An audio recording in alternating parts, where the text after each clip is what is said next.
اعوذ باللہ من الشیطان الرجیم بسم اللہ الرحمن الرحیم کیف یہدی اللہ قوما کفروا بعد ایمانہم وشہدوا ان الرسول حق وجاءہم البینات واللہ لا یہدی القوم الظالمین اولئک جزاؤہم ان علیہم لعنۃ اللہ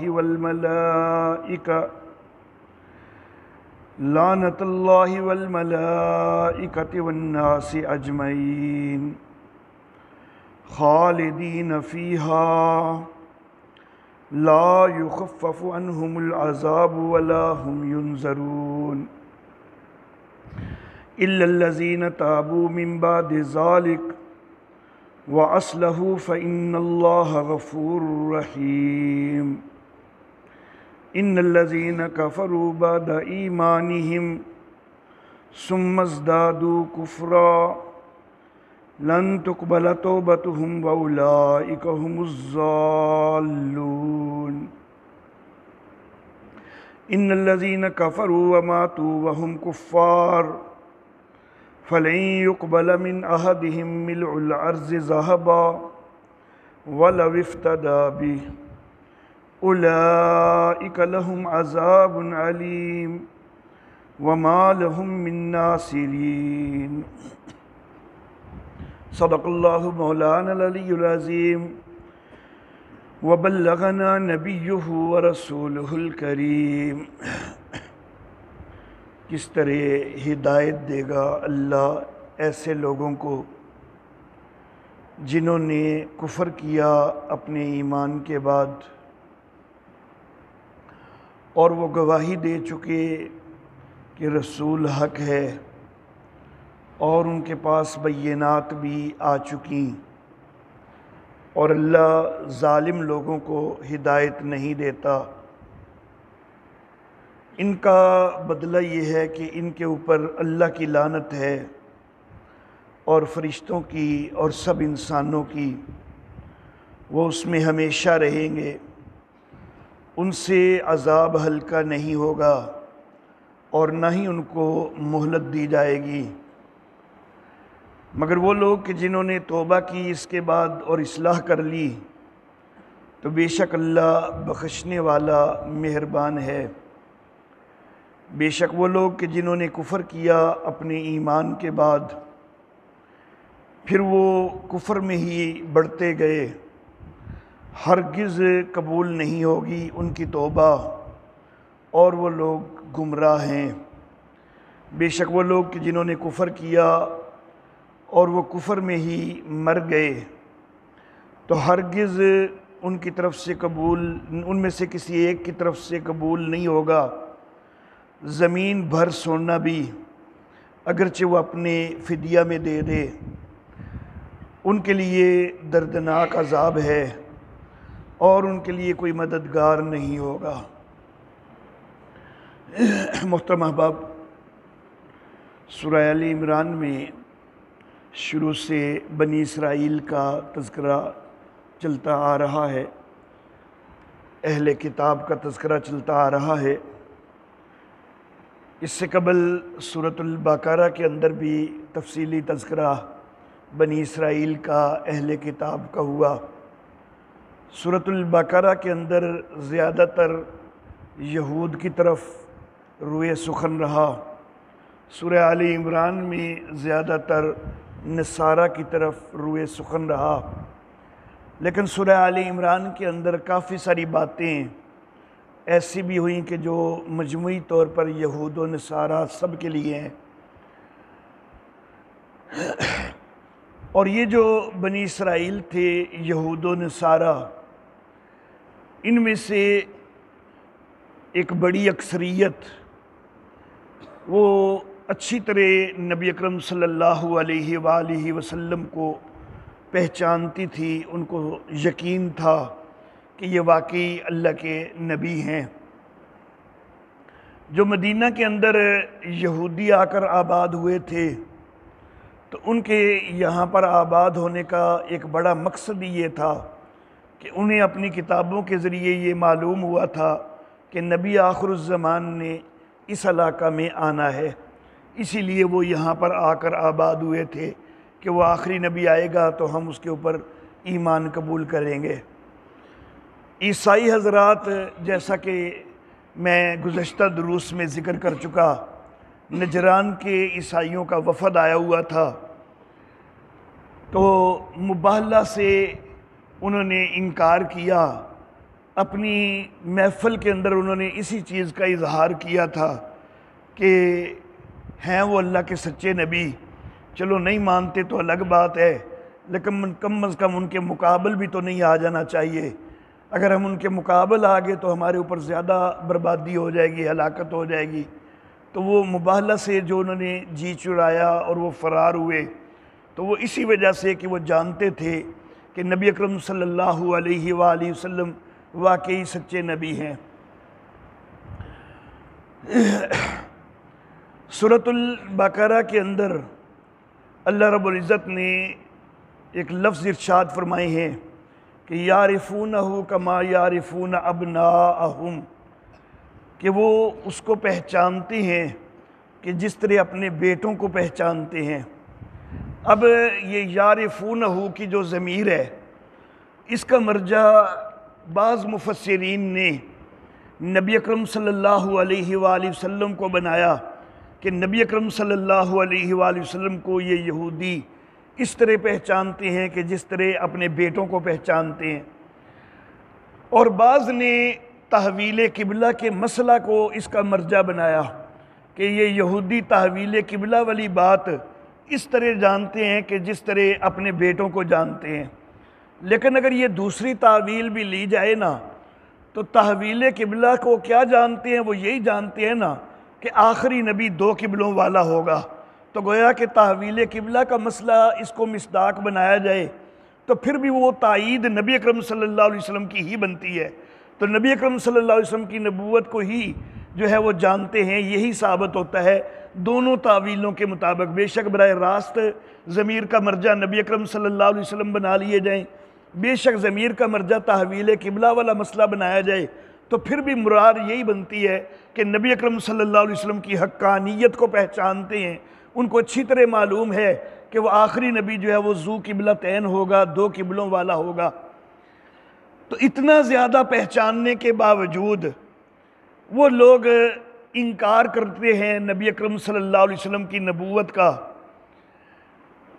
کیوں انکار کیا؟ صرف اس لیے کہ ان کو یہ توقع تھی کہ جو آخری نبی آئے گا وہ ہم بنی اسرائیل میں سے آئے گا، لیکن نبی اکرم صلی اللہ علیہ وآلہ وسلم بنی اسرائیل میں سے نہیں آئے، بنی اسماعیل میں سے آئے۔ اگرچہ تورات کے اندر جیسا کہ میں گزشتہ دنوں میں استثناء کا حوالہ دے چکا ہوں، تورات کا آخری حصہ استثناء، اس کے میں حوالہ دے چکا ہوں کہ تورات کے اندر یہ بات موجود تھی کہ وہ نبی تمہارے بھائیوں میں سے ہوگا۔ اب یہ بھائیوں میں سے جو لفظ ہے، یہ اگرچہ واضح کر رہا تھا کہ وہ بنی اسرائیل میں سے نہیں، بنی اسرائیل کے بھائیوں میں سے ہے، تو بنی اسرائیل کے بھائیوں کا مصداق جو ہے وہ سب سے زیادہ بنو اسماعیل بنتے ہیں، تو اشارہ تو تورات کے اندر موجود تھا، لیکن انہوں نے اس کو یہی سمجھ لیا کہ بھائیوں سے مراد ہم آپس میں ایک دوسرے کے بھائی ہیں تو ہمارے اندر سے ہی ہو جائے گا۔ تو ان کو یہ توقع تھی کسی حد تک کہ وہ نبی بنی اسرائیل میں سے آئے گا، اگرچہ دوسرا اشارہ بھی ان کے سامنے تھا، لیکن جس وقت اپنی ذاتی اغراض جو ہیں وہ سامنے آتی ہیں نا، تو دوسری تفسیر جو ہے نا وہ پس پش چلی جاتی ہوتی ہے۔ تو اگرچہ وہ واضح اشارہ موجود تھا، اس سے پتہ چل رہا تھا کہ وہ نبی آنا ہے بنی اسماعیل میں سے، لیکن اس تفسیر کی طرف توجہ نہیں کر رہے تھے، یہی توقع لگائے بیٹھے تھے کہ نہیں بنی اسرائیل کے ہی بھائی، آپس میں ایک دوسرے کے بھائی مراد ہے تو وہ بنی اسرائیل میں سے ہی آ جائے گا۔ تو بہرحال اس تفسیر کی وہ منتظر رہے، لیکن پھر جو اصل تفسیر تھی ہوا اس کے مطابق کہ نبی اکرم صلی اللہ علیہ وآلہ وسلم وہ بنی اسرائیل کی بجائے بنی اسماعیل میں سے آئے۔ اس کے اوپر ان کا نسلی تعصب جو ہے تو وہ جاگ اٹھا، اور انہوں نے انکار کر دیا۔ شاید پوری دنیا میں نسلی تعصب میں اتنی زیادہ بڑی آگے قوم جو ہے اور کوئی بھی نہیں ہوگی جتنی یہ یہودیت ہے۔ یہودیت سے بڑھ کے نسلی تعصب شاید ہی کسی اور قوم میں پایا جاتا ہو۔ انہوں نے نسلی تعصب کی یہ انتہا کی ہوئی تھی کہ یہ کہتے تھے کہ خدا ہے ہی بنی اسرائیل کا، نجات ہے ہی بنی اسرائیل کے لیے، باقی لوگ جو ہیں جو اسرائیل کے گھرانے میں، اسرائیل کے خاندان میں نہیں پیدا ہوئے، بے شک ان کے عقائد کتنے اللہ کیوں نہ ہو جائیں، کتنے وہ نیک کیوں نہ ہو جائیں، لیکن ان کے لیے نجات ممکن ہی کوئی نہیں ہے، ان کے لیے ہمیشہ کی جہنم ہی جہنم ہے۔ تو انہوں نے چونکہ اس طرح کی پٹیاں جو ہیں وہ لوگوں کو پڑھائی ہوئی تھیں اور اپنے آپ کو سب سے بلند جو ہے وہ ہمیشہ یہ قرار دیتے تھے کہ ہم اللہ کے لاڈلے ہیں، نحن ابناء اللہ واحباہ، ہم اللہ کے بیٹے ہیں اور اللہ کے محبوب ہیں۔ جب اس طرح کی پٹیاں جو ہیں وہ انہوں نے پڑھائی ہوئی ہیں لوگوں کو اور اس کے اوپر جو ہے وہ مصر ہیں کہ ہم ہی سب سے لاڈلے ہیں اور نجات ہے ہی ہمارے لیے، خدا ہے ہی ہمارا، تو ظاہر بات ہے ان سے یہ چیز برداشت کرنا بڑی مشکل ہو گئی کہ آخری نبی جو سارے نبیوں کا سردار ہے، جو امام الانبیاء بننے والا ہے، تو وہ بنی اسماعیل میں آ جائے تو یہ چیز ان کو گوارا نہیں ہوئی، تو اس تعصب کی وجہ سے جو ہے وہ مان نہیں رہے ہیں۔ حالانکہ پہلے انہوں نے یہاں رہائش بھی اسی لیے اختیار کی، تو گویا کہ نبی اکرم صلی اللہ علیہ وسلم کے آنے سے پہلے تک وہ نبی اکرم صلی اللہ علیہ وسلم کو مانتے تھے، گویا کہ ایک فی الجملہ ایمان ان کے اندر پہلے موجود تھا۔ اب اسی چیز کا اللہ ذکر کر رہے ہیں کہ تمہارے اندر ایمان موجود تھا، تم نے یہ گواہی دی تھی کہ وہ رسول حق ہے، یہ اس رسول کے آنے سے پہلے یہ تم گواہی دیتے تھے۔ اب جب تمہارے اندر وہ پہلے ایمان بھی موجود، تم یہ گواہی بھی دے چکے کہ وہ رسول حق ہے، اور پھر بینات بھی آ چکی ہیں، جب وہ رسول آیا ہے ان ساری نشانیوں کے مطابق آیا ہے کہ جو تمہاری کتابوں کے اندر موجود ہیں، تو بینات بھی آ چکی ہیں، تو بینات آ کر پھر تو معاملہ اور نکھر کر واضح ہو چکا ہے کہ اس علاقہ میں کوئی معاذ اللہ کوئی جھوٹا بھی تو دعویٰ کر سکتا تھا، لیکن ایسا نہیں ہوا، یہ واقعی سچا نبی ہی ہے جو ہماری کتابوں کی بشارتوں کے عین مطابق ہے۔ یہ سارا کچھ واضح ہو گیا، اس کے بعد بھی تم نے کفر کیا، تو ایسے کافروں کو پھر اللہ کیسے ہدایت دے؟ کیف یہدی اللہ، کس طرح اللہ ہدایت دے قومن ایسے لوگوں کو کفروا بعد ایمانہم، کہ جنہوں نے اپنے ایمان کے بعد کفر کیا، کہ نبی اکرم صلی اللہ علیہ وسلم کے آنے سے پہلے تک وہ نبی اکرم صلی اللہ علیہ وسلم کی امید لگائے ہوئے تھے اور ایمان کے جو ہے وہ دعوے تھے، وَشَاهِدُوا، اور جو یہ پہلے گواہی دے چکے کہ ان الرسول حق، کہ رسول حق ہے، وَجَاءَهُمُ الْبَيِّنَاتِ، اور اب تو ان کے پاس بینات بھی آ چکی۔ یہ سارا کچھ ہونے کے باوجود بھی جنہوں نے کفر کیا ہے اللہ ان کو کیسے ہدایت دے؟ وَاللَّهُ لَا يَهْدِي الْقَوْمَ الظَّالِمِينَ، اللہ ظالم لوگوں کو ہدایت نہیں دیتا۔ یہ ظلم کر رہے ہیں حق جانتے ہوئے، اچھی طرح سمجھتے ہوئے کہ نبی اکرم صلی اللہ علیہ وسلم واقعی اللہ کے سچے نبی ہیں، پھر بھی انکار کیے جا رہے ہیں، تو اس سے بڑا اور ظلم کیا ہوگا کہ اللہ کے نبی کو پہچانتے ہوئے اس کا انکار کر دیں، تو یہ بہت بڑا ظلم کر رہے ہیں۔ تو جو مسلسل ظلم کے اندر مبتلا ہیں تو پھر اللہ ایسے لوگوں کو ہدایت کوئی نہیں دیتا، بلکہ ایسے لوگوں کو ہدایت تو کیا، ان کے اوپر تو اللہ کی لعنت برستی ہے۔ اولئک جزاؤہم، ان لوگوں کے کرتوتوں کا بدلہ پھر یہ ہے کہ ان علیہم لعنت اللہ والملائکۃ والناس اجمعین، کہ ان کے اوپر اللہ کی بھی لعنت ہے، فرشتوں کی بھی لعنت ہے، اور سارے انسانوں کی لعنت ہے۔ اللہ رب العزت نے سارے انسانوں کو فرما دیا، یہ نہیں کہا کہ ایمان والوں کی بھی لعنت ہے، بلکہ کہا سارے انسانوں کی لعنت ہے۔ سارے انسانوں میں تو وہ خود بھی آگے، تو وہ خود بھی آ جاتے ہیں، خود ان کی اپنی بھی لعنت ہے ان کے اوپر۔ کیسے ان کی اپنی بھی لعنت ہے؟ کہ ان کے دل یہ گواہی دیتے ہیں کہ ہے تو وہ سچا نبی، تو پھر بھی جب وہ مانتے نہیں ہیں تو ظاہر ہے کہ ضمیر کبھی نہ کبھی ملامت تو کرتا ہے۔ وہ اپنے آپ کو گالیاں کبھی نہ کبھی تو اپنی تنہائیوں میں دیتے ہیں کہ کر دے تسی بڑا برا ہو پہ، اپنے آپ کو کہن دیتے ہے ہی نہیں، لانتے خود اپنے اوپر بھی ڈالتے ہیں۔ اپنے آپ کو خود لعنت کا جو ہے وہ سزاوار ٹھہراتے ہیں، خود اپنے اوپر بھی لعنتیں ڈالتے ہیں۔ اور اللہ رب العزت نے والناس اجمعین کہا کہ سارے لوگوں کی لعنت ہے، سارے انسانوں کی، حالانکہ عملی طور پر تو سارے انسان ان کے اوپر لعنتیں نہیں ڈال رہے، عملی طور پر سارے انسان لعنتیں نہیں ڈال رہے، لیکن اللہ فرما رہے ہیں کہ جب میں اللہ نے کہہ دیا نا کہ ہر ایک کی لعنت ہے، تو کوئی عملی طور پر لعنت ڈالے یا نہ ڈالے، ان پر ہر ایک کی طرف سے لعنت پڑ رہی ہے، ہر انسان کی طرف سے لعنت ان کے اوپر پڑ رہی ہے، خواہ کوئی انسان عملی طور پر لعنت ڈال رہا ہے تب بھی پڑ رہی ہے، کوئی نہیں بھی ڈال رہا نا تو میرے اللہ کے حکم کی وجہ سے پڑ رہی ہے۔ خالدین فیہا، وہ اس لعنت کے اندر ہمیشہ ہمیشہ رہیں گے، لا یخفف عنہم العذاب، لعنت کے ساتھ ساتھ ان کے اوپر عذاب بھی ہے اور اس عذاب کے اندر کمی بھی کوئی نہیں ہوگی، ولا ہم ینظرون، اور نہ ہی ان کو کوئی مہلت دی جائے گی۔ الا الذین تابوا من بعد ذلک،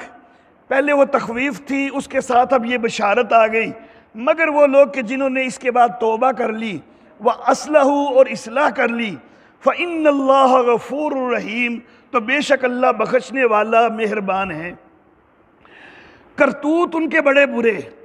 فرد جرم ان کے اوپر جو عائد ہوئی ہے، جس کا پیچھے ذکر ہوا، وہ بہت بڑی ہے۔ ایمان پہلے ان کے اندر موجود تھا، موجود ہونے کے بعد کفر کیا، گواہی دے چکے تھے کہ وہ رسول حق، پھر بینات بھی آ چکی، تو یہ سارے ان کے جرم ہیں، اور یہ فرد جرم تو بہت بڑی ہے، لیکن دیکھو اللہ کی رحمت اس سے بھی بڑی ہے، اتنی بڑی بھی ان کے اوپر فرد جرم ہے نا، لیکن سچے دل سے بس توبہ کر لیں، یہ ساری چیز جو ہے وہ مٹ جائے گی، اللہ کی رحمت غالب آ جائے گی، اللہ بخشنے والے ہیں، مہربان ہیں، ان کی بخشش ہو جائے گی۔ تو ایک طرف اللہ کی رحمت بہت وسیع ہے، فرد جرم بہت زیادہ ہونے کے باوجود بھی اللہ معاف کر دیتے ہیں، لیکن کوئی توبہ کی طرف آئے تو معاف کرتے ہیں نا، لیکن جو توبہ کی طرف نہ آئے، وہ کفر اختیار کرے اور کفر میں ہی آگے بڑھتا جائے، تو پھر اس کے لیے توبہ کی توفیق ہی کوئی نہیں رہتی۔ ان الذین کفروا، یہ پھر بعد میں دوبارہ تخویف آ گئی، بے شک وہ لوگ کہ جنہوں نے کفر کیا، بعد ایمانہم، اپنے ایمان کے بعد، ثم ازدادوا کفرا، پھر اپنے کفر میں ہی آگے بڑھتے گئے، لن تقبل توبتہم، ان کی توبہ ہرگز قبول نہیں کی جائے گی۔